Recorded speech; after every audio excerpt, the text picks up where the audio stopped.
لا هەرکوێکەن و بینەری زوو من ئەم کاتان باش دەمێکە چاوەڕێنیشاندی ئیمرالی سەردانی ئەردۆغان بکەم ڕۆ سەردانەکە کرا کۆبوونەوە نزیکەی یەک کاتژمێر بێکەوە دانیشتن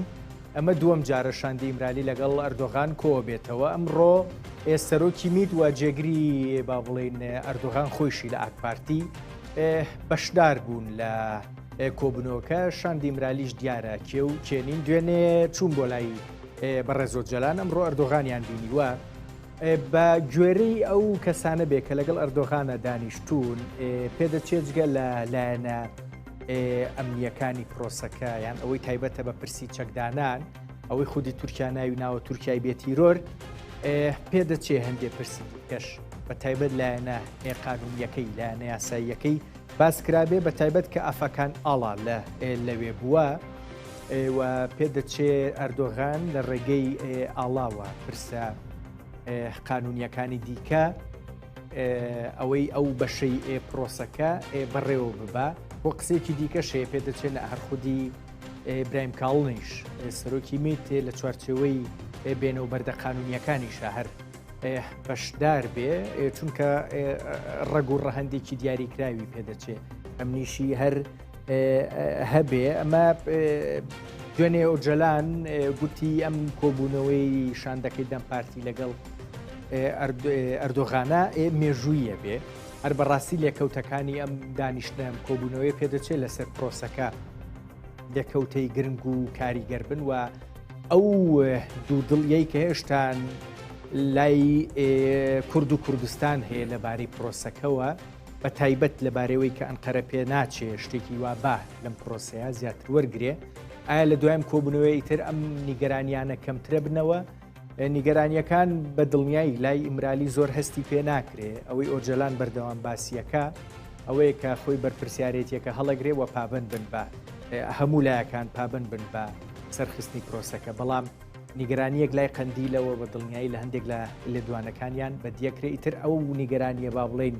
وردە وردەکەمە بێتەوە شتێکی دیاریکراو لە پەرلەمانی تورکیاوە بینین لە مەودوای یان نا لەبارەی پرۆسە قانونیەکەەوە کۆمەڵێک پرسی دیکەشێ هەموو ئەمانە بە دڵنیایی ئەم شو لەگەڵ دوو میوانە گفتوگۆکەم محەممەد ئەمین ئاکمان جێگری سەرۆکی پارتی دێڤایە جێگری بەڕێز عەلی باباجانە و ئەندامی پەرلەمانی تورکیاشە ئەو لە پێم وابێ لە باکووری کوردستان و لەگەڵما بێ لە ستۆدیۆش دکتۆر فایا گۆڵپی لە ئەنقەرە لەگەڵمایە باش دکتۆر فایا گۆڵپیش چالاکی سیاسی لە ستۆدیۆ لەگەڵما بێ دکتۆر زۆر بەخێر بێ من ئیزن لە تۆ فەرمووم بە نزیکی 10 دقیقە چارەکێ لەگەڵ بەڕێز محەممەد ئەکمەن گفتوگۆ بکەم دواتر بە دڵنیاییەوە دێمەولات و گفتوگۆکەین بەڕێز محەممەد ئەکمان سلااوت لێبێ هیوادارم زۆر باش بی پێم خۆشە لە زووم ئەم گفتوگوێ لەگەڵ ئێوەیەکەم ئێوە با بڵێن جێگری سەرۆکی پارتی دێڤان و ئەندامی پەرلەمانی تورکیاشن ئەتوانی پێم بڵێ پارتی دێڤا چۆن لە پرۆسەی گفتوگۆ ڕوانێ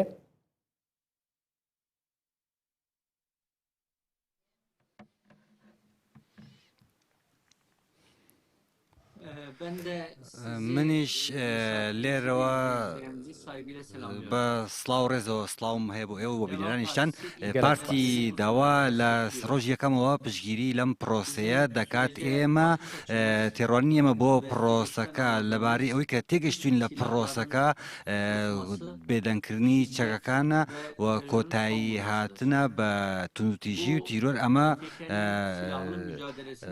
کۆتایی هاتنە بە خەباتی چەکداری پارتی کرێکاران و چارەسەری کێشەی کووردە بە شێوەیەکی زۆر گشتگیرتر پێویستی بە زەمینەسازیەکی سیاسی ئەمن وەکو سیاسیەکی کورد کۆتاییهێنانی پارتی کرێکاران بە خەباتی چەکداریان وە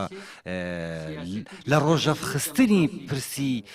تونوتیژی پرسێکی گرنگە لەبارەی کوردەکانەوە ئەو ماف و ئازادیانی کات قسەیان لەسەر دەکەین دەیانوت تیرۆر هەیە ئەمە هەیە و ئەوە هەیە و چەک هەیە و چۆن دەتوانین ئەوە بکەین ڕێکخراوی تروریستی هەیە چۆن ئێتراز هەبوو لەسەرەوە بەڵام ئێستا ئەوە نەماوە نامێنێت بۆیە لەو ئێمە بۆ ئەوەی کە لە پێناوی کە تەنها گەنجێکی تر نەمرێت لەبار بۆ بەهێزکردنی زەمینەسازی دیموکراسی ئەمە پرسگیری لە پرۆسێ دەکەین باش بەڕێز ئەکمان لای ئێمە دیارە من لە قسەکان تاوا تێگەیشتم تۆ بە هەردوو دیوەکەیە دیڤا پارت بە هەردوو دیوەکە سێری پرۆسەکەکان پرۆسەی بێدەنگکردنی چەک هەم چارەسەری پرسی با بڵێن چارەسەری ئاشتیانە بۆ پرسی کورد کورد بەگشتی ئێمە لە باشووری کوردستان بە دڵنیاییەوە ئێوەش لە تورکیا و لە باکووری کوردستان هەست بەوە ئەکەن کە لەبارەی پرۆسەی ئاشتی وەلایەنە قانونیەکەی پرۆسەکە هەندێک بێدەنگی هەیە لای ئەنقەرە لای تورکیا لەمە دووە ئەم بێدەنگیە وردە وردە نامێنێ هەست بە هەنگاوە قانونیەکانەکەین بە تایبەت لە دوای کۆبوونەوەکەی ئەمڕۆی شاندی ئیمرالی لەگەڵ ئەردۆغان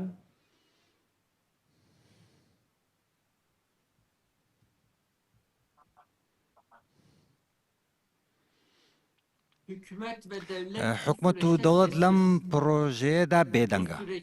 لەم قۆناغدا گەورەترین دەنگ لە دەوڵەت باخشەلیەوە دێت دەوڵەت باخشەلیش کە پارتێکی وەکو پارتێکی نەتەوە خوازدا ئەمە زۆر هەڵسەنگاندنێکی بەرزی بۆ دەکرێت دەوڵەتی تورکیا لە 1990ەوە 13 جار ئەم چاپێکەوتانی تاقی کردەوە بەڵام لە بەڕێز ڕەحمەتی تاڵەبانی بەرزانی و ئۆزاڵ و دەمیرەڵ و هەموو ئەمانە هەولیان داوە ئەربەکانیش زۆر کەس تاقییان کردەوە نەبوو تەیب ئەردۆغانیش لە 2012 5 جار ئەمەی تاقی کردێتەوە هەر ڕووی نەداوە جێی نەگرتووە ترسێک هەیە لەسەر ئەوەی کە سەر ناگرێت بێدەنگیەک هەیە لەم بەرە ئەمە بە تێڕوانینێکی ئەرێنیەوە دەڕوانینە سەر ئەمانی پارتی و ئەردۆغانیش زۆر کەم قسەیان دەکرد ئێستا دووەمین جارە ئاک پارتی و سەرۆک ئەردۆغان وەفدی ئیمرالی پێشوازی لێ دەکات وەش لەبەر ئەوەی کە وەزیری دادیش پێشوازی لەوە دەکات توانیوانە ئەو چاپێکەوتنە هەفتەی داهاتوو چاپێکەوتنی تر دەبێت بۆیە دەبێت خۆپشاندانی ئەگەر زۆر تێڕوانین و قسەی وتنی زۆر بەهێزیش نەبێت ئەردۆغان ئەم لێرە و لەوێت دەتوانێت پرۆسەکەی بەڕێوە بردووە ئێمەش لە چاک لە توند و تیژی لە مردنی گەنجان لە هەواڵی شەهیدەکان زۆر بێزار ماندوو بوون ئەردۆغان ئێمە بۆیە لە تێڕوانینێکی تێگەشتنێکمان هەیە بۆ ئەو تێڕوانینانی کە ئەردۆغان هێتی بۆ چارەسەرێکە بێدەنگە یاخود خەمە بۆچی ناڵێن بۆچی پۆزیشنێکی تری نییە لەم پرۆسەیەدا لەناو پەرلەمان ئەگەر لەناو پەرلەماندا کۆمیسیۆنە لژنەیەک دروست کرا بە تایبەتی لەبارەی تەصفیەی ڕێکخراوەکە و پاشان بە دیموکراتیزەکردن ئەوە دێتە ناو پەرلەمانەوە دەبینین دەزانین پێت وایە کۆمیسیۆنەکە بەم نزیکانە بینین بە تایبەت ئەمڕۆ جگەر لە کاڵن کە پێدەچێت ئەویش بەشدار بێ لە دیوە قانونیەکەی دیوە یاساییەکەی ئەم پرۆسەیە ئەوەی پێویستە بە پەرلەمان ئەفەکان ئاڵا جێگری ئەردۆغانیش لە ئاک پارتی بەشدار بووە لە کۆبوونەوەکەەوە پێدەچێت ڕەهەندە یاسایی و سیاسیەکەش لەلایەن ئاڵا و خودی با بڵێن ئیبراهیم کاڵنیشەوە کاریان لەسەر بکرێ پێت وایە لەمە دووە ئەو دیوەی کە ئێمەش و ئێوەش لێی نیگەرانن جۆرێک لە بێدەنگی هەیە ئیتر لە پەرلەمانەوە جۆرێک لە بێدەنگیەکە بشکێ هەنگاوەکان ببینین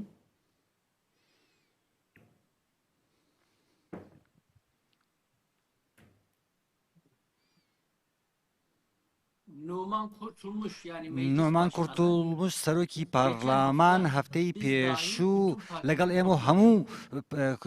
پارتەکانی ترا کۆبوو وتی دەبێت من دەبێت لیژنێک دروست بکەم ئێوەش ئەنداممان بەنێ لەم پرسانەدا زۆر بە شێوەیەکی گشتگیرتر و ڕوونتر قسە بکەین لەسەری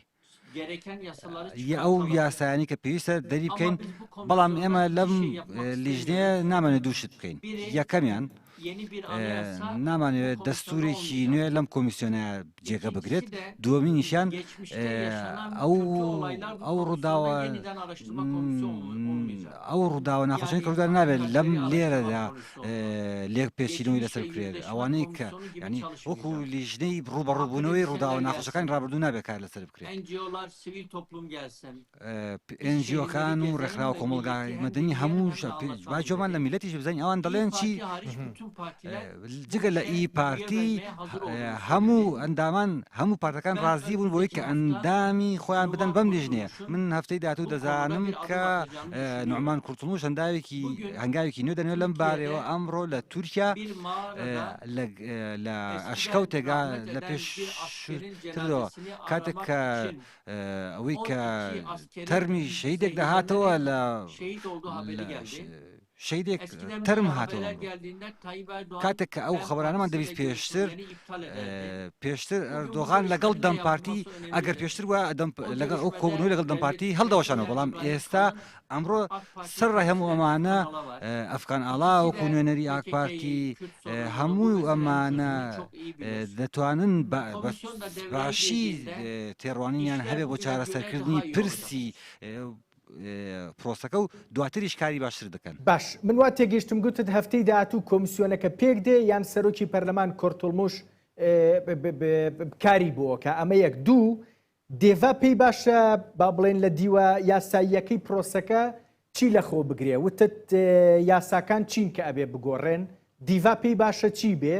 و هەستەکەی دەوڵەتی تورکیا بەنیازە چی بگۆڕێ.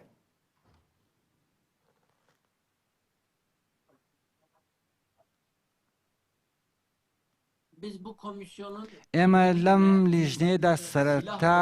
بۆ ئەو پەکەکانی کە چەکیان فرادەوە دەبێت یاسایەکان بۆ دەربکرێت وا بیر دەکەنەوە ئەوانی کە چەک فرادەن دەبێت چی بکەن دەتوانن بێنە تورکیاوە لە تورکیا چی دەکەن چیان بەسەر دێت لە عێراق چیان لێ بەسەر دێت. دواتر لەبارەی کوردیەوە دەبێت هەنگاو بدرێت هەوو کۆمەڵێک قەدەغی دەبێت لابرێن ئەوانە قسەکردن و خوێندن بە زمانی کوردی دەبێت هاوکات تێڕوانینێکی هەڵوێستێک و تێڕوانینێکی تازە بۆ مافی هاوڵاتی بوون دەبێت ئیدارە خۆجێیەکان زۆر بەهێزتر بکرێن نابێت لە عەدەمی مەرکەزیەوە بێت نابێت هەموو شتێک لە مەرکەزیەدا بێت لەبارەی کێشەی کورد و مەسەلەی کوردیەوە لەبارەی زمانەوە لەبارەی کولتورەوە دواتریش لەبارەی یاسایەکانی ترەوە هەنگاوی تر هەیە دەبێت هەنگاوی بۆ بندرێت. باش من کە خۆم ئاماداکرد بۆ بەرنامەکە لە دوانێکی ساڵی 2023 بەڕێز عەلی باباجانم بینی ئەو کات پێشەوەی ئەم پرۆسانش دەست پێ بکە باسی گۆڕینی مادەی 66ەکە کە دیارە مادەی 66 لە دەستوری تورکیایە باسی چیەکە ئەڵێ بە گوێرەی گۆڕانکاریەکانی سەردەمی ئەمڕۆ چاخی ئەمڕۆ هەموار بکرێتەوە چۆنە ئەوەتان پێ چۆنە چی بکرێ مادەی 66 با بڵێن داڕشنەکەی چی لێ بکرێ.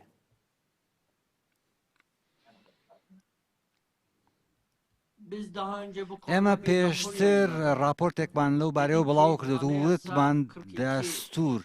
لە 42 مادەی 40دا ئەو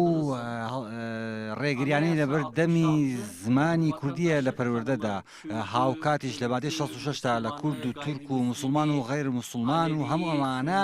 کە مافی هاوڵاتی بوون هەیە ئەوانەی کە دەبێت هەمویان بگرێتەوە. پرۆژیاسایەکمان هەیە لەو بارەوە پێشتری زۆر مشتومڕی لەسەر کراوە من لە کاتێکی گونجاودا لەگەڵ کاتێک کە سەیری بەڕێز باخشەریشم کردووە پێناسەی هاوڵاتی بوون دەتوانرێت بگۆڕێت وا بیرەکەمەوە. باش پێت وایە دەست بۆ یاسای تیرۆریش ببرێ یەکێکە لەو شتانی کە بەردەوام دیارە کورد و بەشێکی باش لە ئۆپۆسیۆنیش تەنانەت گوێلەنیەکانیش با بڵێین بەشێک لە شێکان باسییان کردووە یان نەخێر لەم قۆناغەیان مادەم هێشتان گوێلەنیەکان هەن پێدەچێ یاسای تیرۆر نەگۆڕێ سەرباری ئەوەی کە ویستێکیش هەبێ بە دیوە کوردیەکەیا کاری لەسەر بکرێ بە دیوی پەکەکەمە بەستمە. لەبارەی یاسای بەرەنگاری ڕۆرەوە تەنها دەبارەی پەکەکەەوە نییە بۆ دیهاش کاپەجە بۆ داعش و بۆ فەتۆشە ئەم یاسایە ناتوانرێت هەڵگرێت کۆمەڵی یاسای قورس هەیە دەکرێت ئەوانە تۆزە نەرم بکرێت لەنە ئەو چاچەوە یاسایەدا ئەوانەی کە زیان وەرگتووە لە چاچی ئەو یاسایەدا بەپێی ئەو تاوانەی کە دادوەری بۆی دیاری کراوە لە چاو دزێکەوە زۆر زیاتر دەبێنەوە ئەمە یاسای چەپاندنی سزای پێدەڵێن ئەمە دەکرێت بگۆڕێت. یاسای سزای تووشی لەبارەی بەرەنگاربوونی یاسای بەرەنگاربوونی ترۆر ئەوانشی کە لەو ئەم یاسای دەیانگرێتەوە دەبێت هەمووی هەڵناگیرێت بەڵام نەرم دەکرێتەوە. باشە من کاتم زۆر کەم ماوە ئەمێ ڕێی تۆ بزانم ڕێی دێڤاپارت بزانم ئەم پرۆسەی دەستی پێکردووە لە کۆتاییە لەو سەری تونێلەکە بە چەکدانانی پەکەکە بە بێدەنگکردنی چەک و هەندێک گۆڕانکاری یاسایی و سیاسی لە تورکیا کۆتایی دێیان نا.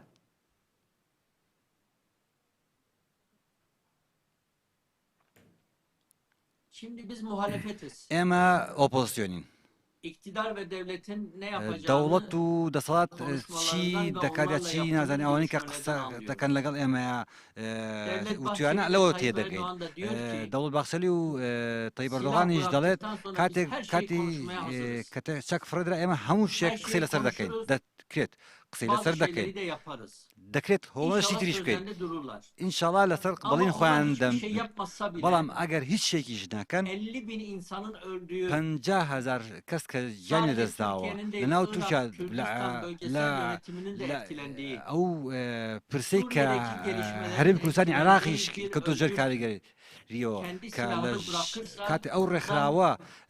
لە سووریاش کاریگەرە لە عێراق و سووریا و تورکیا چەکەکانی فڕێدەدا ئەو کاتە دیموکراسی و سیاسی دەیباتەوە. ئەم دەسەڵاتە ئەگەر هەنگاو نەنێت بەیانی ناچار دەبێت ئەمان دەڕۆن و کەسێکی تر ئەم هەنگاوانە دەنێت دێت بۆیە ئەگەر هیچ شتێکیش ڕوون نەدات چەک فڕێدان چەکدانان و چەک سووتاندن زۆر باشە توانای سیاسەتکردن لەلایەن پەکەکە و بیرۆڕایەکی ئاواهی زۆر باشە. باش کۆتا پرسیارمە بێ ئەوەی لە چەند ڕۆژی داهاتووە لە سلێمانی ئەکرێ پێت وایە تەنها هەنگاوێکی سیمبولی ئەبێ یان نەخێر قۆناغی یەکەمی بێدەنگکردنی چەکیان چەکدانانی پەکەکەیە وە گەڕانەوەی نییە بۆ دواوە؟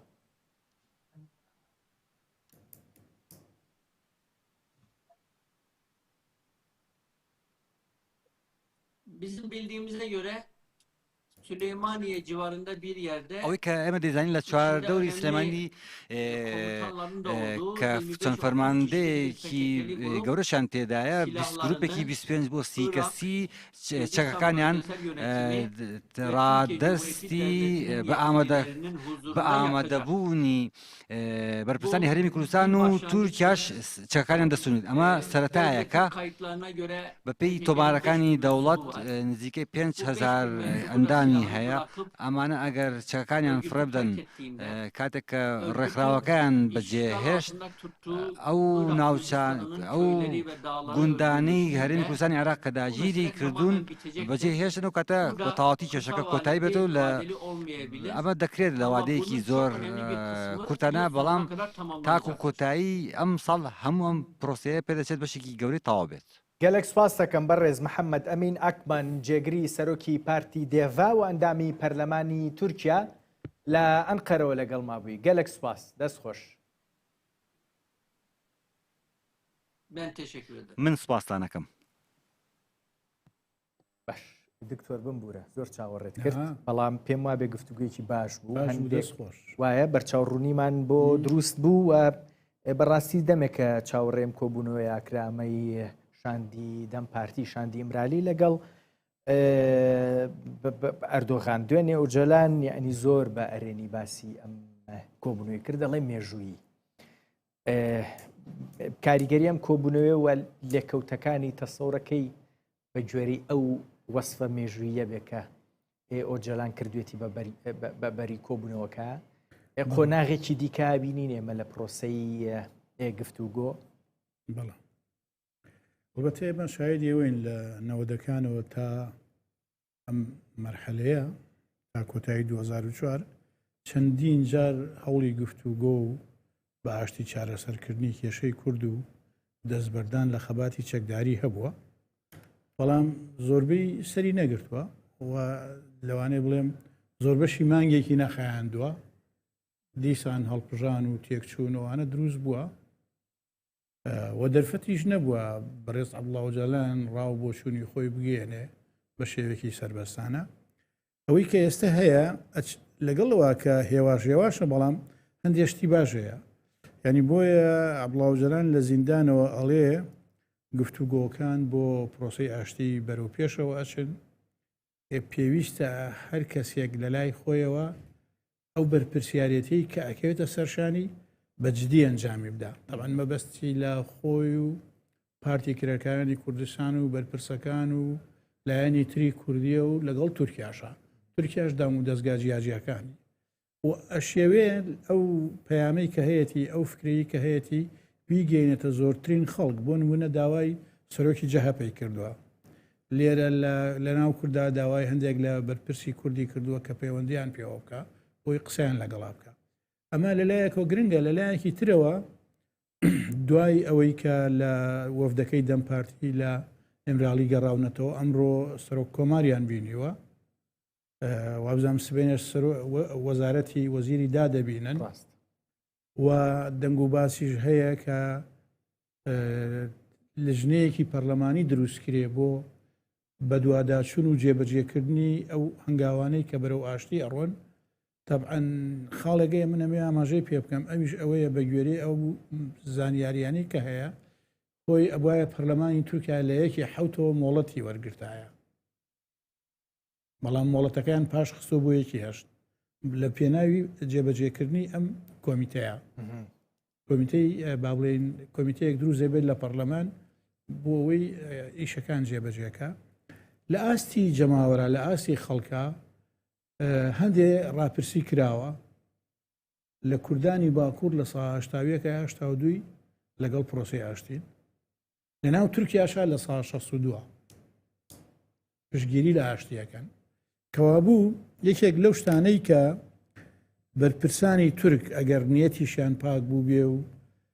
ینی بەدەم کێشەی کوردەوە چوو بن و هەوڵیان دابێ کە کێشەکە چارەسەرکەن ترس بووە لەوەی کە جەماهیریەتیان لە ناو کۆمەلگای تورکیا لە ناو دەنگدەرانی تورکیا دابەزێت ئێستا گەل لە ساهشتای کورد لەگەڵ بێ و لە شەستی گشتی خەڵکی تورکیا لەگەڵ بێ معنایەوەیە بەرپرسانی تورکیاش بەوانەی کە ئەمڕۆ لە دەسەڵاتان وانشی لە ئۆپۆزیسیۆنان ترسی ئەویان نەماوە کە سزایان بن ئەگەر گفتوگۆ لەگەڵ پارتی کرێکارانی کوردستان بکەن کە چەندان ساڵە بۆ خۆمان نەزانین لە دروستبوونی ئەم دەوڵەتە نوێی تورکیاوە ئینکاری لەبوونی کوردەکان و چەند ساڵیشە 40 ساڵیش زیاترە شەڕی سوپای تورکیا و پارتی کرێکارانی کوردستان هەیە و بە جوداخواز و بە تیرۆریس و بە چی و چی تێنیانەکەن ناویانەهێنن ئێستا خەڵکەکە خەریکە بەرەو تێگەیشتن ئەچێ کە ئەم پرۆسەیە گرنگە ئاشتی مێمە لەگەڵ کووردا بیکەی بۆ مافی کوردیش هەبێت تا کۆتایی ئەمانە هەموو واکەن کە گەشتبین بین بۆ نمونە ئێستا کاک محەممەد ئەمین کە قسەی کرد لە دێڤا پارتی هەڵوێستەکەیان باش بوو ئەوەی کە لە حیزبەکانە و باسیەوەی کردوتی زۆربەی حیزبەکان لەگەڵن ئی پارتی نەبێ بۆ کۆمیسیۆنەکە بەڵە بۆ کۆمیسیۆنەکە ئی پارتیش کەمینەیەکە یعنی یەنێکی وانیەوانە ئەمانە ئەمە معنای چییە؟ معنای ئەوەیە لە ڕووی سیاسیەوە کە لایەنەکانی دەسەڵات و لایەنەکانی ئۆپۆزیسیۆن لەگەڵ پرۆسەکان جاران لە کۆمەلگا ئەترساین لە جەماوەرە ترساین ئێستا جەماوەر لەگەڵایە ماوە تۆ سەرچی لە تورکیا بکرێ یەکەم هەنگاوەیە کە لژنەیەکی پەرلەمانی دروست بکرێت کە ژمارەکەی هەندێکیان 35 بێ هەندێکگەڵێن لە زیاتر بێ لە هەموو پێگاتە سیاسیەکان بۆی ئەو لژنەیە ئەرکی بە دوواداچوونی پرۆسەکە جێبەجێهێن بکە ئەنجام بدات و هەندێک پرسیارە لێ کرد و ئەوی ژەندێشتی وت هەندێک یاسای نوێ لەوانەیە دەربچێ بۆ ئەو یینانە یاسای بەرەنگاربوونەوەی تیرۆر چکە خۆی بە یاسای بەرەنگاربوونەوەی تیرۆر ئەگەر ئەو یاسایە هەموار نەکرێت تعدیل نەکرێتەوە یا شتێکی بەسەرانەیە یا یاسایەکی کەنێت کە ئەو ڕابگرێ بەو یاسایە ئەتوانن ئەو بەرپرس و سەرکردانەی پارتی کرێکارانی کوردستان کەچەکیش داهانێن یا نەتوانن بگەڕێنەوە تورکیا یا ئەگەر بشگەڕێنەوە دەستگیرەکرێن کۆلێوێش بۆ خۆیان ینی شتێکە وەکوێرە نییە هەمووی پێکەوە بێ یاساش سەر بە خۆی هەیە پەرلەمانیژی خۆیە حکوومەتیژی خۆیە تا ڕادەیەک ئەو شتانە جیاواز اینجا کاک دکتۆر حقیقت جۆرێک لە هین هەبوو، جۆرێک لە نیگەرانی هەبوو هێشتان، جۆرێک لە دوودڵی هەبوو لەوەی کە دەوڵەتی تورکیا بەڕاستی لەم پرۆسەیە بەنیازی چییە و لەو بەشەی خۆی کە بەریەکەوێ لە چوارچێوەی پەیامەکەی بەڕێزۆ جەلان ئاشتی و کۆمەڵگەی دیموکراتیک، ئەو بەشەی کۆمەڵگەی دیموکراتیک بە دڵنیاییەوە هەندێک با بڵێن ئەرکی قانونی یاسایی و ئەرکی سیاسیش لەسەر دەوڵەتی تورکیا هەیە بێ جێبەجێی بکە. ئەمە دووەم جارە لەگەڵ ئەردۆغانە دانیشن و دەم پارتیەڵێ هەم تێبینی هەم پێشنیازی خۆمان لەبارەی پرۆسەکەەوە ئەوەی بووە و ئەوەی ئەبێ بکرێ داوە بە ئەردۆغان. ئەبێ چی بێ مەسەلەن ئەبێ ئەو تێبینیانەی کە هەبوون لە چوارچێوەی دوودڵیەکانەوە پێشنیازەکانیش ئەکرێ کورد لەو چوارچێوەیە ئیمرالی لەو چوارچێوەیە تەنانە دەگەر فیدباکێکی قەندیل وەرگیرا بێتەوە لەو چوارچێوەیە چی بێ بۆ پرۆسەکە. خۆی بەنسبەت کوردەوە ئێستا لە تورکیا بە شێوەیەکی گشتی داواکاریەکانی و ینی مافەکانی و ئەرکەکانی هەیە. ئەرکەکانی بەشێکی جێبەجێ کردووە، هەڵوەشانەوەی پارتی کرێکانی کوردستان و دەستبەردان لە خەباتی چەکداری و لە ڕۆژانی ئایندا ڕادەستکردنی چەکەکان. ئەمە ئەو هینەی ئەو چەمکەی کە ئێستا تورکیا بەکاریێنێ بەرەنگاربوونەوەی تیرۆریات پرسی تیرۆر تورکای بێتیرۆر تورکای بیترۆر خەریکە بەرەو ئەوە ئاچێ. ئەمێنێت تۆ تورکیا چی بکات لەوێ؟ تورکیا لەسەر دوو ئاست ئەبێ ئیش بکە. ئاستی هەنووکەیی یعنی ئەوەی کە زۆر جێ نیگەرانی هەمومانە ئۆپراسیۆنەکانی سوپای تورکایە. یعنی بەڕاستی دەمێکە ینی وابزان لە مانگی دوا بوو پارتی کرێکانی کوردستان ئاگربەسی ڕاگەیاندووە یەکی چوارە پارتی کرێکانی کوردستان ئاگربەسی ڕاگەیاندووە سوپای تورکیا هێشتا هەر تەقەتەقەکە بەردەوام هەر ڕۆژێ پێی خۆش بێ بە تۆپباران بە شتێکە بە شێوازی تر بەرێ بێتە گیانی ئەو بنکە و بارەگەیانێ ئەوان ویان خەڵکی مەدەنی باشووری کوردستان. ئەمە یەکێک لەو شتانەیە کە ئەبێ کۆتایی پێبێت بەڕاستی. ئەمە بەدڵنیاییەوە ئەمە لە مەسەلە هەنووکەیەکانە. بابەتی هەنووکەیی تر زیندانە سیاسیەکانە. جا پێش ئەوە زیندانە سیاسیەکان بابیرت بێ بەڵام زۆر جار کە خوێندنەوە بۆ ئۆپراسیۆنەکانی تورکیا کرا یانوت پەکەکە ڕاستیەکەی تەنها بیانووە. ئەگەر نا تورکیا مەبەستی دیکەی هەیە و ئامانجی دیکەی هەیە لەم ئۆپراسیۆنانەیە کە زیاتر مەسلەی فراوانکردنی هەژمون خوازیەکەی خۆیەتی نەک پرسی پەکەکە. بۆ ئەگەر پەکەکە چەکیشدا بنێ پێشببینی ئەوەکەی تورکیا لەم فراوانخوازیە سەربازیە وازبێنێ یان نا چونکە بەڕاستی ئەوەی کە قەندی دابنی تۆزێکی قسەی لەسەر بکەم باش سپاس دەکەم. زیندانە سیاسیەکان زیندانە سیاسیەکان ئێمە ئەیبینین ڕۆژانە نازانم چەندیان لێ ئازا دەکرێ هەندێکیان لە کەناڵەکانی ڕاگەیاندنەوە ئەبینین. بێژگەلەوە بارودۆخی بڵاوجان خۆی لە زیندان ڕاست. یعنی ئەمە هەندێشتی بۆ کراوە تا ئێستا مەسان دیدارەکانی تەبان زۆر بووە ئێستا ئەتوان بیبینن جاران کە ئەچوون دیداریان لەگەڵا ئاکرد زۆر ڕەشبین بوو ئەیود ئەمانە ڕاز ناکەن من بارودۆخم خراپە زۆر لەو بابەتانە ئێستاوانە کاچن مقابلەیەکان مەسان جار ڕۆشتون ڕێن تەندروستی باشە بارودۆخی باشە و گەشتبینیشە بەرامبەر بەم پرۆسەیە و داواژ لەلایەنی پەیوەندیدارەکە کە برپەرسیارەتی خۆیان ئەنجامدا. جا ئەم ڕۆژ کە سوکارەکەی و پارێزەرەکەی هەرچوون بۆ لای سەرباریشان دەکەیت. ئەمە بەنسبەت ئەوانەوە بەنسبەت ئیشەکانی کەوە مەسان هەندێشتیان کردووە پێشتر مەسلەی قەیوم کە لە شوێنی پائینەکان شارەوانەکان دانێن مەسلەی دەستگیرکردنی خەڵک ئەوانەی نزیکن لە پارتی کرێکانی کوردستانەوە نازانم من ئێستا نابیستم ئەوەی ئەیبیستم لە جاپا ئەگرن ئێستا یانەی شتێکی هەندێک هەنگاو نراوە لەو بابەتەوە. بەڵام مەسلەی ئەسڵی مۆزوعی ینی با بڵێن نەڕەتی دوای ئەم گۆڕانکاریە هەنووکەیانە ئەوەیە کە ئەبێ کاری دەستوری تورکیا بە شێوەیەک بێت کە هەموو هاوڵاتیەک بەبێ ئەوەی ئینتیمای ئاینی و مەزهبی و نەتەوەی هەبێ وەکو یەک بن. یان ئەبێ دەستوری تورکیا بەو شێوەیە نەبێ کە یەک نەتەوە و یەک زمان و یەک ئاڵا و نازانم تا کۆتایی و ئەوەی کاک محەممەد ئەمین ژەندێشتی باس کرد مەسلەی مەرکەزیەتیش ینی مرکزیت ناوەندگەرایەکە نەبێنێ تقریبان شتێک بێ ناوی ئەگەر ناویشی فیدراڵی نەبێ بەڵام بەرەو ئەوە بشێ کە پارێزگاکان و ناوچە جیاجیەکان و ئەوانە لە ڕووی ئابووری و سیاسی و ئیداری وانەوە سربەخۆییان هەبێ. هاوڕێکمان هەیە لە زووم با بڵین زۆر جار لەبارەی پرسی تورکیایشەوە گفتوگوی لەگەڵاکەم شارزای زۆری هەیە گوتی نیەتێکی دیاریکراوی لەو شێوەیە هەیە کە سیستمی شارەوانیەکان لا ببرێ و زیاتر وەکو پارێزگا مامەڵە لەگەڵ ڕنگ و ڕوە ئیداریەکەی تورکیا بکرێ و جۆرێک لە دەسەڵاتیش بدرێ بە پارێزگاکان. ئەمە لە ڕووی با بڵین مافی ئیداری خۆ بەڕێوەبردن یان شتێک لەو بابەتە ئەکرێ هەندێک سەرشانی کورد لە باکووری کوردستان سوپ بکە.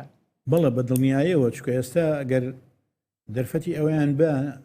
لە شارە کوردیەکانە ئێترەوان هەم لە ڕووی ئیداریەوە توانن خزمەتی خەڵکەکە بکەن هەم لە ڕووی پێشخستنی زمان و کولتوری کوردیەوە تا کۆتایی یعنی شتێک دروزەکەن کە لە ڕووی جیاجیاوە گەشەکردنیەک بێت ئەمە شتێکی باشە. جا من ئەگەرین بێ نازانم پرسیاری دێمەوە سەر پرسیاری ئەوەی قەندیل ئەوەی کە خۆت وت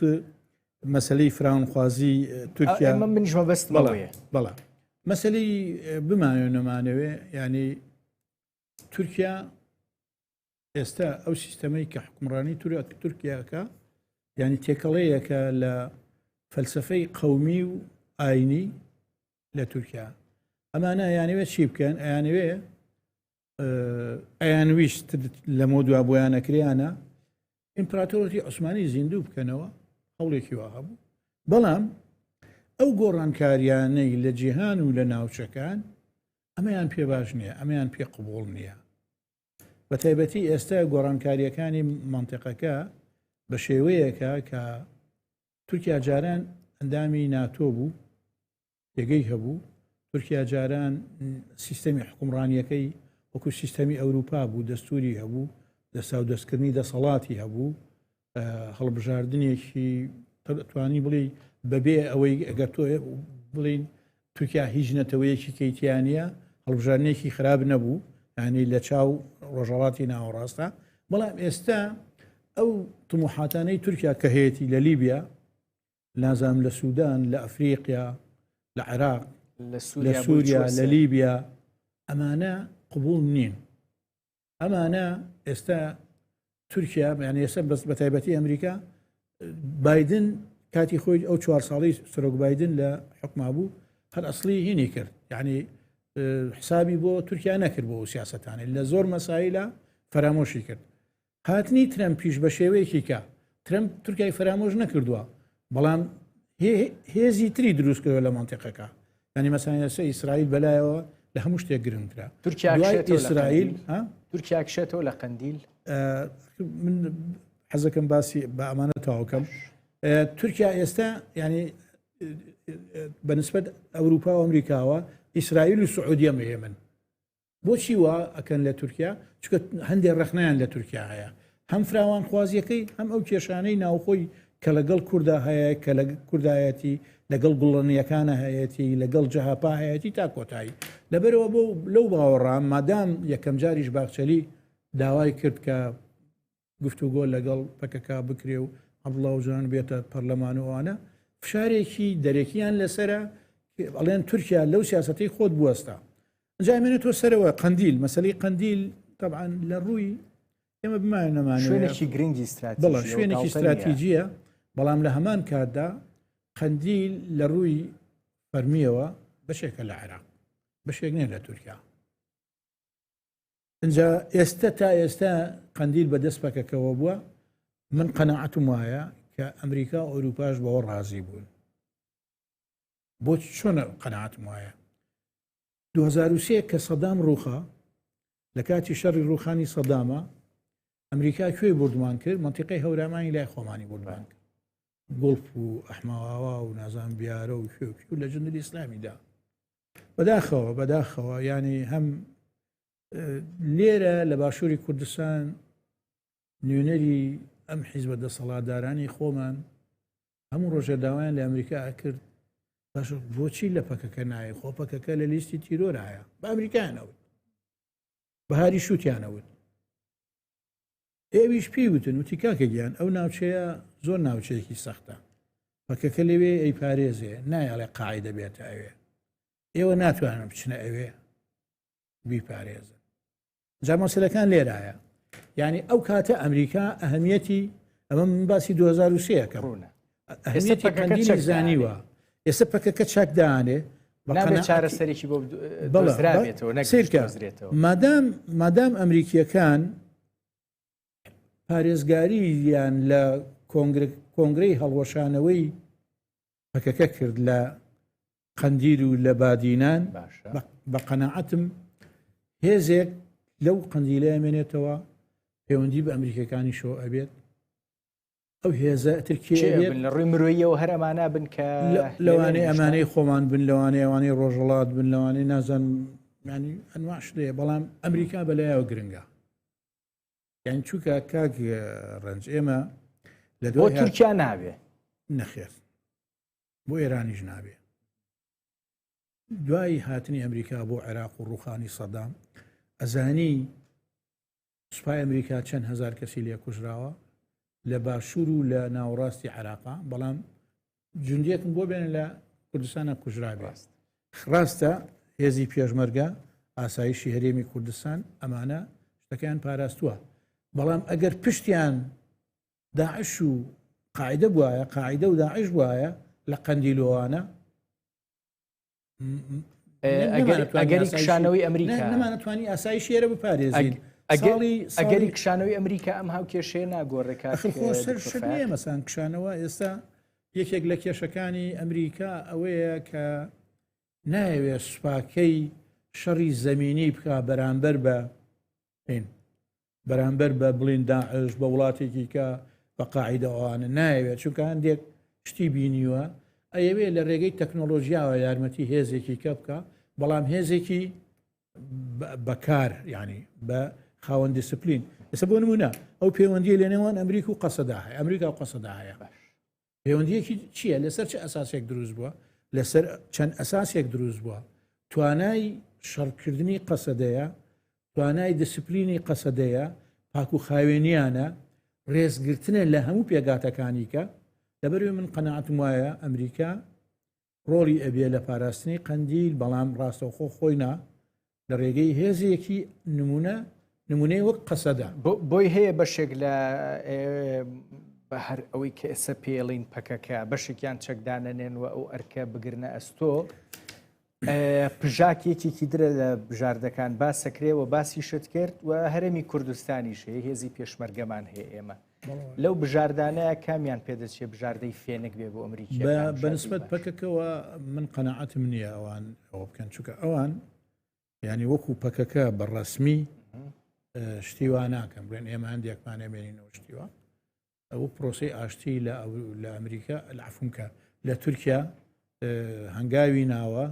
ئەگەر بمێنەوە ئەو چەکدانە نێن ئەو کاتە چی دروزە بێ پرۆسی ئاشتێکە ئەوەستێ و تێگەچێ لەبەر ئەو مەسلەیەکی استراتیژیە بەنسبەت پەکەکەوە ئەمێنێتەوە سەرەوەی هێزەکانی باشووری کوردستان یا هێزەکانی ڕۆژهەڵاتی کوردستان بە تەنسیق لەگەڵ هاوپەیمانان بە تایبەتی بە تەنسیق لەگەڵ ئەمریکا چونکە کاک ڕەنج ئێمە مشکیلەکەمان ئەمریکا ئەوانە لەبەر خاتری چاوی کاڵی ئێمەش نیە لێرەوە لە ڕۆژهەڵاتی ناوەڕاستەوە هەڕەشە لە ئاسایشی ئەو وڵاتانە ئەکرێ تهدیدیان کردواوە 11 سپتەمبەر و ڕووداوەکانی تر دوای ئەوە و پێش ئەوە نمونەن ئەتۆ ئەوانەیانوێ گۆڕانکاریە لە ڕۆژهەڵاتی ناوەڕاستە بکەن ڕۆژهەڵاتی ناوەڕاست بە شێوەیەک بێ کە تهدیدی ئەمن و ئاسایشیان نەکرێ و ئێمەش لەم مەسەلەیە لە قاعدەوە تا داعشەوە ئەوانە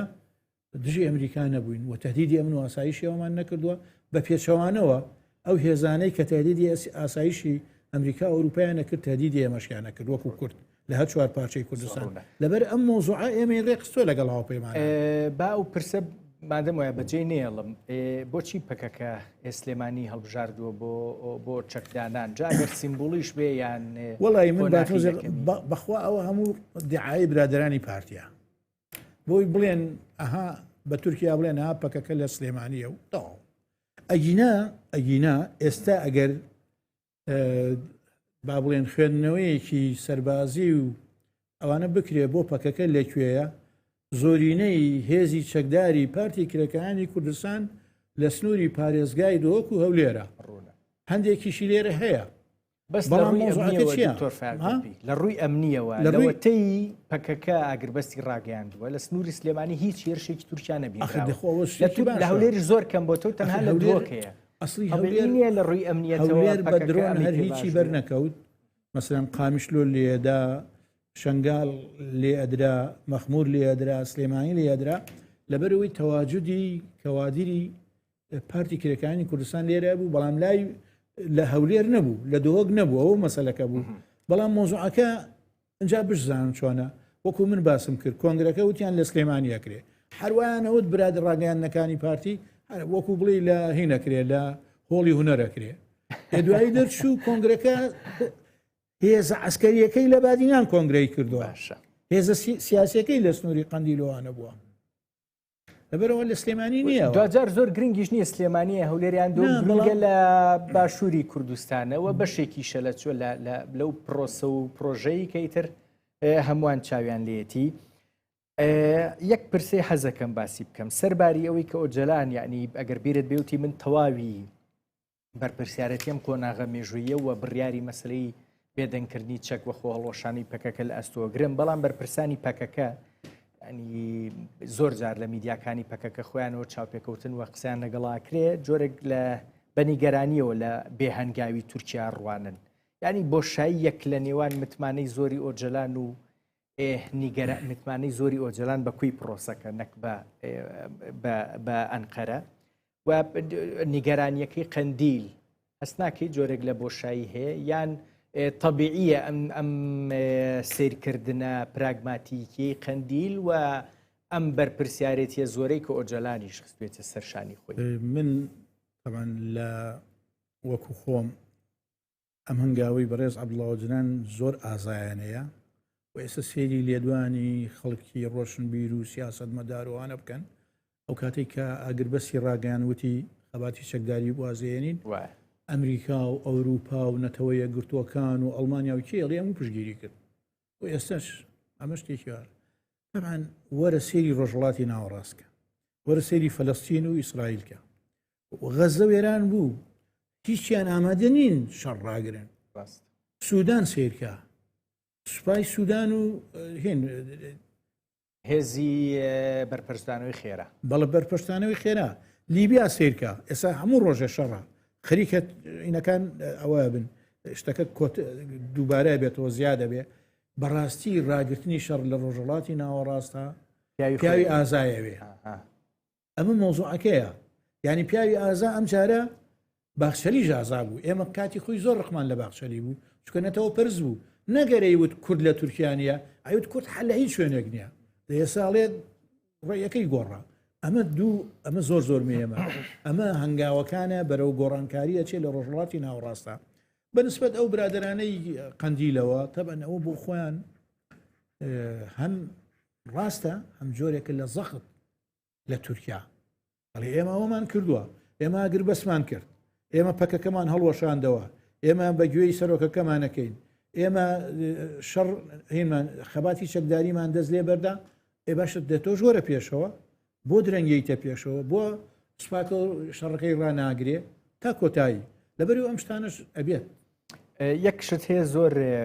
حەزمە کرد باسی بکەم نازانم ئەگەر ئیلمامێکی دیاری کراوت بە هەیکەلەی پەکەکە و کەجەکە و ئەوانەوە هەبێ وەکو ئەخیر پرسیاریش هەوڵێم ئیتر کۆتایی پێێنم کەجەکە قەرارە بانگەوازی لایەنەکان میدیاکان و ئەوانەی دیکەش بکە بۆ ئەوەی کە ناونراوە دانانی چەک لەلایەن ئەو سیچل گەرێلایەوە پێدەچێ بەرپرسی باڵاشی تیاابێ نازانم ئەگەر زانیاری لەو بارەوە هەیەیاننا پەکەکەمانەی وە کەجەکەمان هەیە لەو نێوەندەیە چی ئەمێنێتەوە فۆرمیمانەوە کە چۆنە ئەزانی چی ئەمان هەر ساڵی 2002 بوو وابزانم پەکەکان هەرخۆیان پەکەکان هەڵوەشاندەوە وتیان ئەمە قۆناغی حیزبی ئایدۆلۆجی با تۆزێک هێنی بکەین وەکو بڵێ سنوورداری بکەین دوای ئەوە بە ماوەیەکی کەم دوای چەند ساڵێک جارێکی کە پەکەکان هین کردەوە دروست کردەوە بەڵام هەڵوەشاندنەوەکەی ئەو جارەشی و دروستکردنەوەکەشی هەر بە ڕێی وڵاوجاران بوو لە زیندانەوە بەڵام کە دروستیان کردەوە وەکو حیزبێک لە دەرەوەی کەجەکە حیزبێکی ئایدۆلۆجی بەس کادر پەروەردە بکە لە حکمان نەبێ لە دەسەڵاتان نەبێ چۆن ئێستا لە ئەوروپا حیزبێک هەیە حیزبەکە کادری هەیە خەڵک پەروەردەکە بەرنمەیەکی هەیە ئەچێتە هەڵبژاردنەوە کە چوە هەڵبژاردنەوە ئەگەر سەرکەوت حکوومەت پێگەێنێ لە پەرلەمان و لە حکوومەتی ژەکە تا 4 ساڵیکە ئێستا پەکەکە وەکو ڕێکخراوێکی ئایدۆلۆجی ئەو دەورەیە بینی کەجەکە چییە کۆمانجڤاکی کوردستان کوردراوی ئەوەیە کۆمانجڤاکی کوردستان لە 3 موسسە پێگەیەت وەکو دەوڵات حکوومەت پەرلەمان لەگەڵ دەسەڵاتی دادوەری حکوومەتەکە ئەو کەجەکەیە ئەو هینەیە ئێستا کە هەیە ئێستا هاوسەرۆکی هەیە تەبەنەوە نظامی هاوسەرۆکیشیان هەیە هەواڵ جمعە لەگەڵ هەواڵێکی کچ هاوسەرۆکن ئەم حکوومەتە ئەم کەجەکەیە تەبعاً وەکو چۆن چەند وەزارەتێکمانەیە ئەوان کۆمیتیان هەیە کۆمیتی جیاجیان هەیە هی ئابوووریانە هی ڕاگەیانیانەیە بەشداری سیاسی لە ڕێی سەربازیشیان هەیە کۆمیتەی سەربازیشیان هەیە ئێستا ئەوەی کە دەستی لە ئێستا ئەوەی کە ئیشەکانی خۆی ڕاگرتووە کۆمیتەی سەربازی کەجەکەی ئیشە سیاسیەکانە ئیرێ بە کەجەکە لە مەودووە هەستەکەی بەشداری سیاسی پێ ئەکرێ ئەزانی چۆنە ئەوە پرۆسەکە یەکلای یەکاتەوە پرۆسەکە یەکلای یەکاتەوە لەوانەیە هەمویان هەر لە وەک لەگەڵ دەم پارتی ئیش بکەن ڕوونە باشە ڕوونە چارەنووسیان چییە بێ لە کوێ بن ئەویان یەکلای یەکاتەوە کە بەشداریەکە چۆنە بێ دکتۆر فای گوڵپی چالاکی سیاسی سپاس دەکەم بەدوعا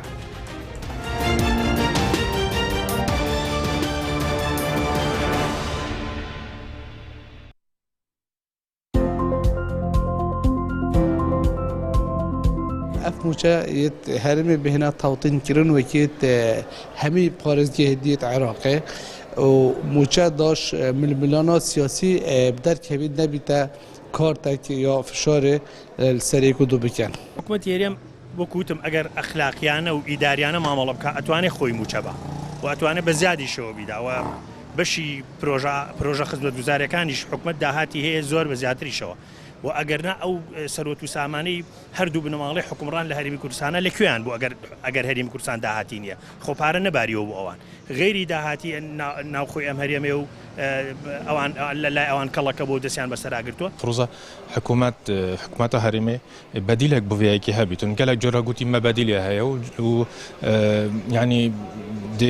ینی برسەڤەکاتۆن مە هەبیتن بۆ بەغدا لێ حەتۆن کە مەچتش نەدیتن و حەتۆن کەژی سەرکردن یەت حزبێن دەسەڵات ینی هەردوو بێدەنگن حەتۆن کە ینی چ مووقفێت و سەمەژێ نەدیتنە کوان بێژین فعلان ئەوە مووقفێکی گەلێکی ینی مووقفێکی وەرگیری